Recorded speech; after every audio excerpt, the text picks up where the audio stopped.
give credit where it's due, that the Indian media and the information arm has provided lot of entertainment to the people in this 1 year.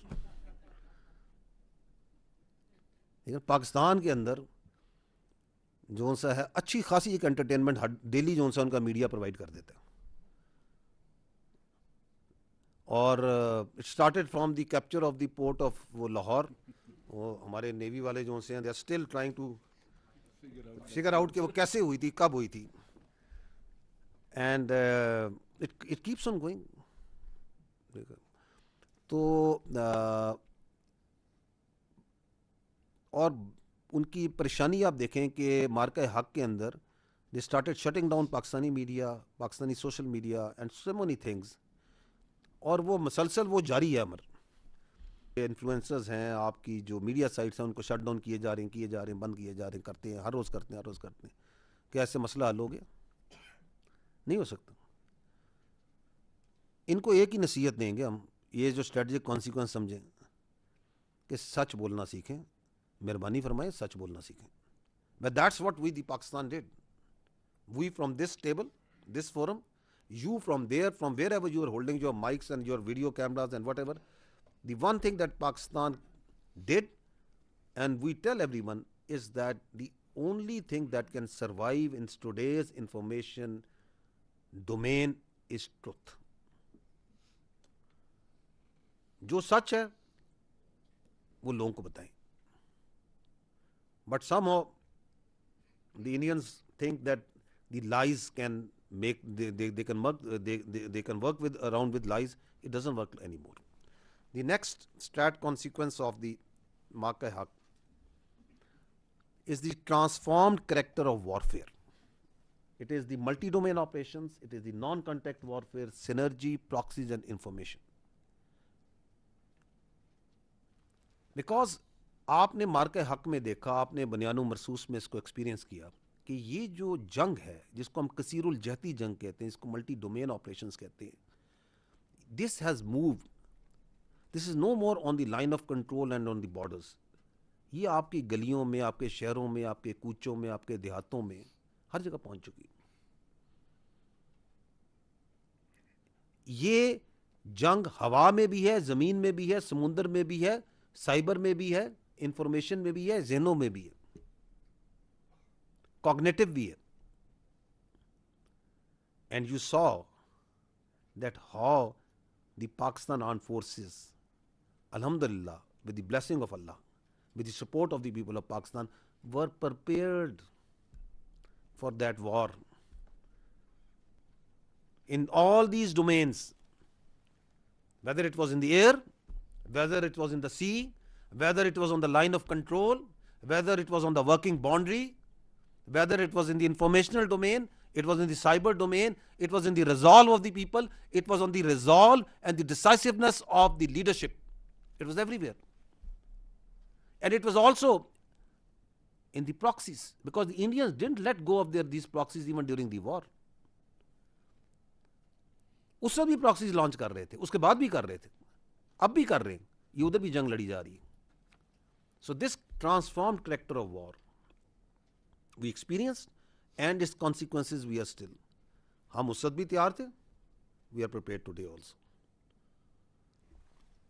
The next is the Pakistan's proven potential and resilience to combat multifaceted challenges posed by traditional and non-traditional security matters. That is another very, very important consequence that the nation has gone through. इसको अगर सादा लफ्ज़ों में कहें, it is that yaqeen, the belief in ourself कि जो फेंकोगे हम खड़े हैं, ट्रेडिशनल नॉन ट्रेडिशनल जो तुमने डालना करो. The potential and resilience to combat multifaceted challenges, traditional non traditional, जो करना करो.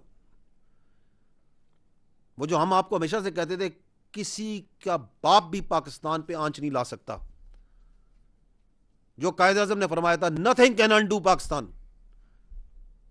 This is the strat consequences which we each and everyone know, inside and outside. Coming to next, it is the loud and clear re-establishment of deterrence. And read with me the next. Reaffirmation of the fact that there is no space for war. No space for war between two geographically contiguous nuclear neighbors. क्या मार्का हक ने, बनियानो मरसूस ने ये message नहीं दिया दुनिया को?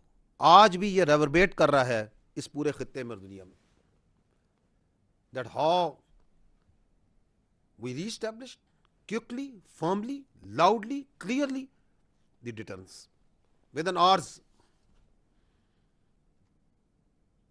And the message we gave that day also, post mark haq, and that is still there. कि ये जो समझता है, कोई समझता है कि दो न्यूक्लियर नेबर्स के दरमियान, किसी भी दो न्यूक्लियर नेबर्स के दरमियान कोई समझता है there is space for war, वो पागल है। ये पागलपन है, नहीं हो सकती। Only a mad man can think about it. करना है तो हमारे रिजॉल्व में और हमारे हौसले में और हमारे अज़्म में कोई शक नहीं होना चाहिए, क्योंकि हमें मुकम्मल यकीन है ना सिर्फ अपने आप पे, अपने मुल्क की तकदीर पे, the constituent country of that Pakistan is, हमें अल्लाह पे सबसे बढ़ के यकीन है। तो जिसको कोई प्रॉब्लम है, कोई शक है, उसकी एक किस्त दिखाई है हमने, वी हैव रीस्टैब्लिश्ड, ये ठोक के हमने दोबारा डिटरेंस रीस्टैब्लिश की, मिनटों में की। The next is the second last point. As a consequence of Marka Haq, it was the recognition of Pakistan as a geopolitically significant and responsible middle power at the global stage. ये वो consequent है जिसको आप देखते हैं। The politico-military leadership, the politico-military diplomacy, the outreach, वकार, इज्जत, role, which is strategic consequences of that Marka. And the last but the most important point, which is the consequent, it is the unshakable synergy between people, the government and the armed forces of Pakistan, which we call the Banyano Marsoos effect. Alhamdulillah. ये मुल्क, इसकी फौज, इसकी leadership और सबसे बढ़कर इसकी आवाम एक है, मुत्तहिद है। ये शक था कईयों को अंदर से भी और बहुतों को बाहर से भी। कैसे इकट्ठे हुए थे? बच्चे से लेके बुजुर्ग तक, गरीब से लेके अमीर तक, कश्मीरी से लेके गवादर तक, हर जगह पे कैसे इकट्ठे हुए थे? तो दैट बनियानो मरसूस effect goes on, it's further, it is not lingering on, it is consolidating itself every day. तो ये अल्लाह ताला का हम शुक्र अदा करते हैं on the strategic consequences of this मार्का, जब हम इस साल का अहाता करते हैं। Now as I said, I will take you through a few visuals so that we can, because वो कहते हैं ना, picture says 1,000 words, that what we have talked till now, इसकी एक ब्रीफ सी, perhaps not a little so brief, इसके कुछ visuals और इनको फिजिकली जो उनसे एक्सपीरियंस करते हैं। दी फर्स्ट इज, हम पहले जो सा है एक अहाता करते हैं ईयर अराउंड कि ये आपका जो मशरकी जो आपका नेबर है हिंदुस्तान, ये पूरा साल क्या कर रहा है।